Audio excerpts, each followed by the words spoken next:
Hey YouTube, I got another video I want to do today.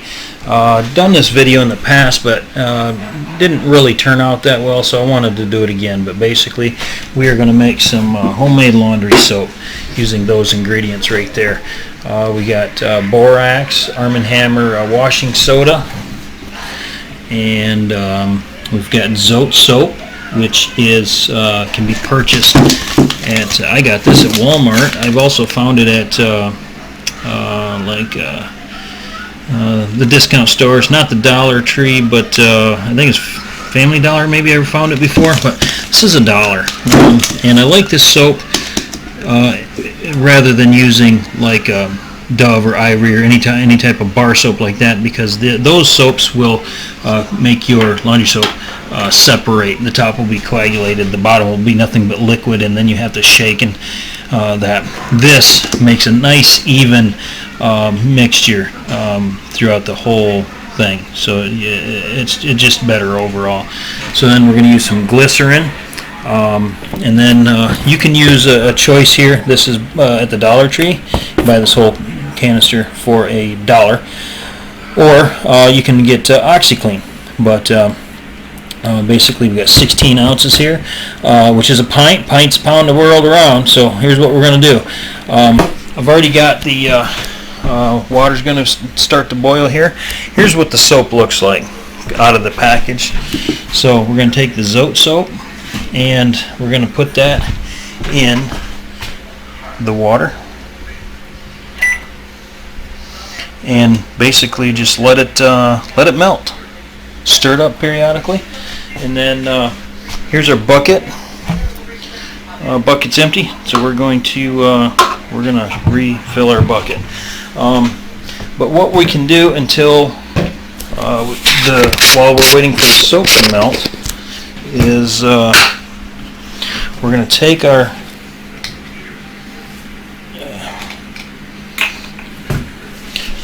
our oxygen booster and pour it in. Also, here I saved the other two. What am I trying to say? The other two canisters from last time we did this. So now I'll have 3 canisters, and basically use them as measuring cups. So open the washing soda. I'm going to open the borax.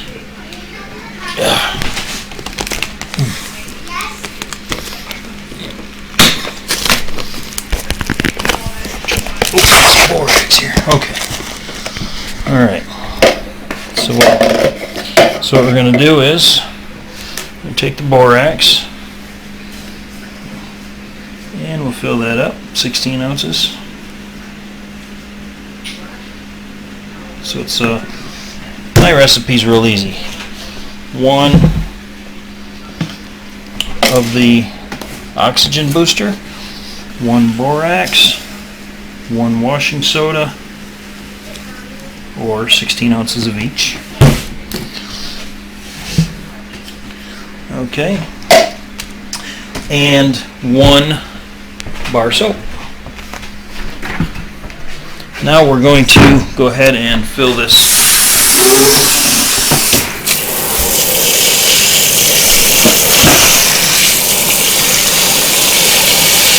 We're going to fill that up. We'll come back and when I get it closer to the top. Okay, got it fuller now. I'm going to take a whisk and just get all the way down to the bottom.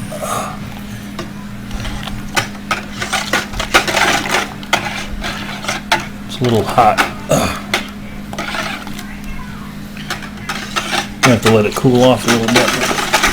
Basically, we want to get all that solids on the bottom stirred in.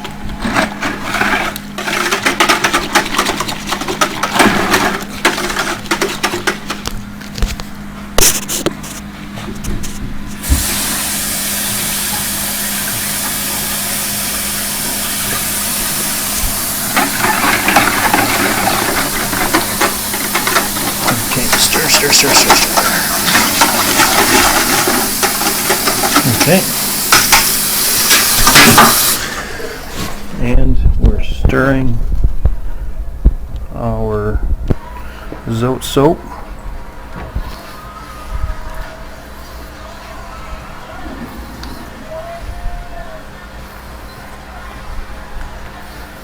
probably the longest process right here, just getting this to melt, getting that bar liquefied. It's got to get pretty hot, and you don't want to vigorously stir this because you'll end up with a gob of suds.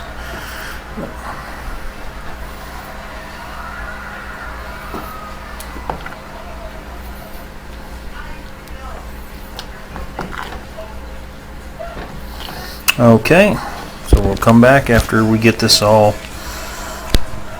liquefied. Also, we're going to use some glycerin. This jar was about $6, but it doesn't take much. So we're going to pour some of that in there. I'm not too concerned with exactly how much, but it's about 1 or 2 tablespoons. Okay, the amount of bubbles it's producing right now. Okay, we want to let that kind of relax and breathe for a little bit before we add our soap, so the oxygen can kind of it'll overpower and kind of swell up everything. So what we got in here is our Zote soap, and this has been on here for probably 10 minutes now, and you just keep stirring it until you get 100% liquefied soap, and then you add this to your soap solution under a vigorous stir. So what I do is I'll get a nice big vortex going, and then add in the liquefied Zote soap, and just a little more on this Zote soap. I found this to work a lot better because some of the recipes you'll find online call for, like, you know, high-end soap or a Ivory or Dove, or, you know, one of them types of regular old bar soap. And what I found is that those will separate. It'll coagulate and float to the top, and you have water here on the top, or excuse me, water on the bottom half of your jug, and you'll have soap on the top half, and that just calls for it's a royal pain. You got to shake it up and stir it every time you want to use it, or put it in separate small containers. What I like to do is I use that Zote soap, I put it in here, and I keep the entire batch of soap in here, and then I just use a ladle scoop to scoop it out of there and pour it right in the washing machine. And what happens is this particular soap does not separate. It will keep all the entire batch will stay consistent. It will coagulate, it will get thick, but it will not separate, which is what I like about it. And this soap is actually designed for, it is laundry soap actually,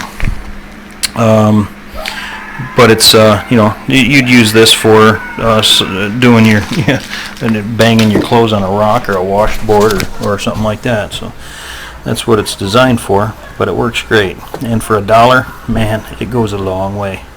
I buy several of these at a time because they are sometimes hard to find, and seems to be a product that comes and goes. So right now I bought 5 of them, and that will last us pretty much all year. And if something happened where you didn't have your washing machine or power or something like that, you still have the bar soap that you could take with you, and you know, do it in a creek or a river or something like that if you need to, or take it camping with you and do it in a lake. Alright, so anyway, we're still working on getting this melted, and as soon as it gets here, we'll come back and finish this soap up. Thanks. Okay, got that soap all dissolved and poured in here.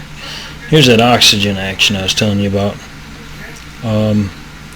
Update on that melting of that soap. I had to do it.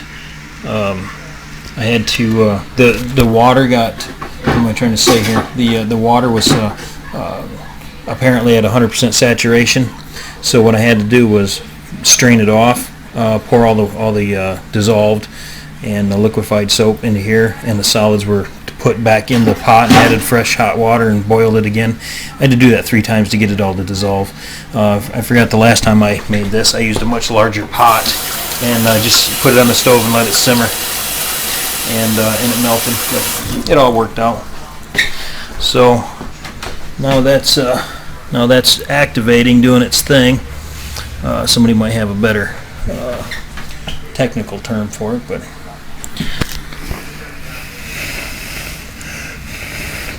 so right now the top of this is pretty cool, but the bottom is really hot. So we're going to let this sit and bubble off for a little while, or gas off, or whatever you want to call it, and then we'll give it a final stir and let it set, and it'll be down to ambient temperature by morning, and be ready to use.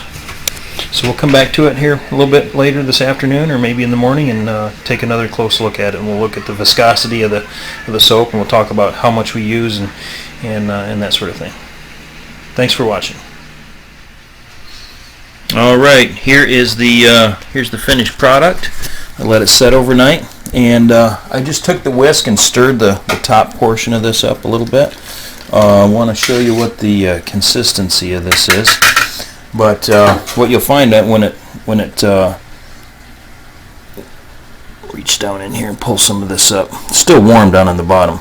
You notice it's kind of clumpy at the bottom, like this. And all you have to do is just stir that up, and it will stay this consistency right here, nice and thick. And now we talked about how much we need to use. My assistant Maya will get me the little cup right there, the blue cup on the yep. Okay, this is a normal laundry container, and basically you can in heavy soiled use a capful, normal about a half capful. So basically half a cup for a whole load of wash, and that'll wash your clothes great. Heavy soiled stuff like some of my work clothes, this is cheap enough. I just throw a whole cup in there, and that's it. All right, so thanks for watching. Try out the laundry soap, and try it out. It works out to I was going to say 6 gallons at half a cup will give you about 192 loads. The cost to make it's about $4.30. I just rounded it up to $4.50 just because I had to boil. I had to use some electricity. So $4.50 for 192 loads works out to about, I think, about 2 cents a load. So you can't beat that. 2 cents to wash your clothes. All right. Thanks for watching, and see you on the next video.